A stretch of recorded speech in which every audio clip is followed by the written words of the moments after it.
Helen didn't feel sick, but she didn't feel well either. It was hard to explain. She wasn't in pain. She wasn't swamanit exactly, but everything felt dim. Her joints ached more in the mornings. Sleep came in short, broken pieces. Her mind wandered, sometimes drifting in the middle of a sentence. And the worst part? No one noticed. The world assumed she was fine, independent, strong, the proud widow with good posture and matching cardigans. But inside, something had gone quiet. And after trying the pills, the ones for memory, for energy, for sleep, for the vague fog that seemed to hover around her, Helen realized none of them were helping. They treated symptoms, but not the silence. Then one morning at the senior center, everything changed. A woman named Marta sat beside her in the lounge, vibrant, soft-spoken, 83 but carried herself like she was 50. Helen smiled politely. "You look radiant," she said. Marta leaned in, eyes sparkling. "I found something better than any pill." Helen raised a brow. "Oh," Marta nodded. "Touch." Helen's face flushed. "You mean?" "I mean skin," Marta said. "Connection, intimacy, self-pleasure, with someone, or with yourself." Helen froze. Marta didn't flinch. And in that stillness, something broke open, because no one had spoken to Helen like that in years, as if her body still mattered. Marta continued, "I started touching myself again after my husband died. Not for sex, for healing. My body came back online, my sleep improved, my memories sharpened, even the arthritis eased." Helen blinked. "You think that works?" "I don't think," Marta whispered. "I know." That night, Helen sat on the edge of her bed for a long time. Not to undress, not to perform, just to remember. Her hands trembled slightly as they moved across her arms, her thighs, not to arouse, just to connect. And for the first time in years, her skin responded. Not like fire, like breath, as if her body had been waiting quietly for this moment of return. Helen moved slower the next morning, not because of stiffness, but because something inside her felt softened. She brushed her hair more gently, let the warm water linger on her back, and when she ran lotion across her skin, she didn't rush like usual. She paused, watched, touched, and something strange happened. Her hands stopped feeling foreign. They began to feel kind. Later, she sat in the garden and noticed the wind again, the weight of sunlight on her knees, the sound of a robin singing from the fence post. Things she hadn't really felt in years, because something had begun to wake inside her.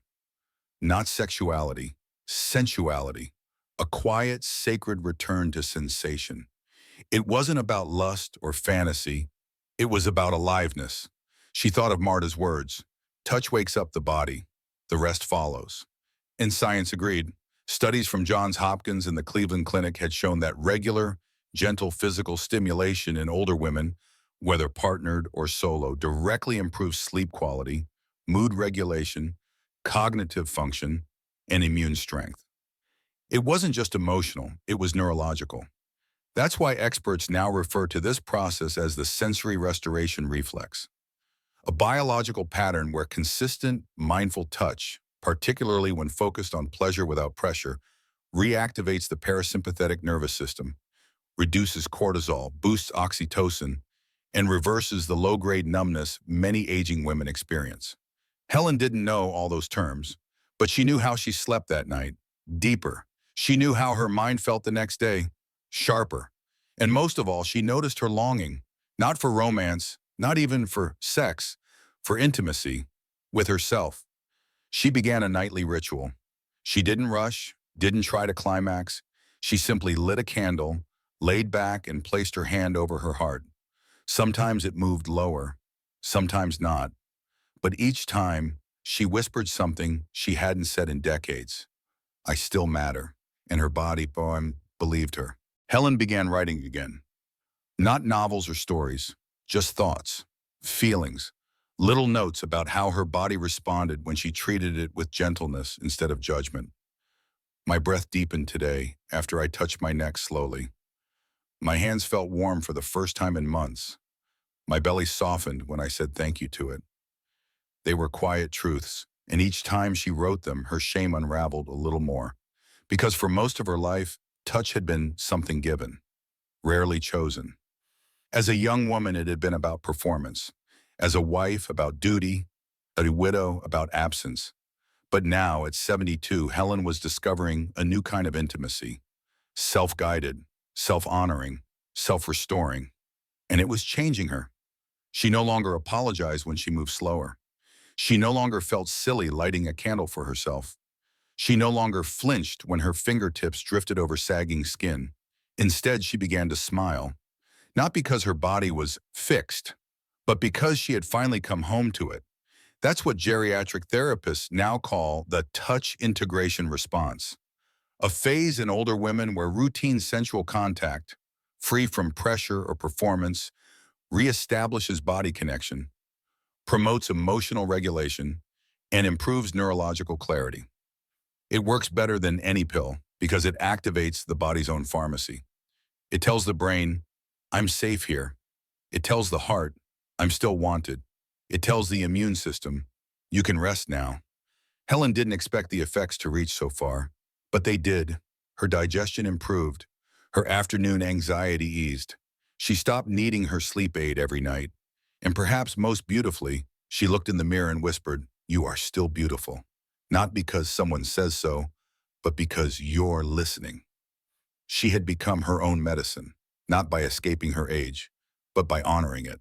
Helen no longer avoided mirrors. She no longer winced when her fingers brushed the softness of her belly, the looseness of her arms, the creases at her collarbone. Those were no longer signs of fading. They were pages in her story, and every time she touched her skin now, she did so with reverence, not trying to revive her youth, but to respect her presence. The kind of presence she'd once searched for in magazines, in men, in doctors' prescriptions. But now she found it in the silence of her own room, with her own hands.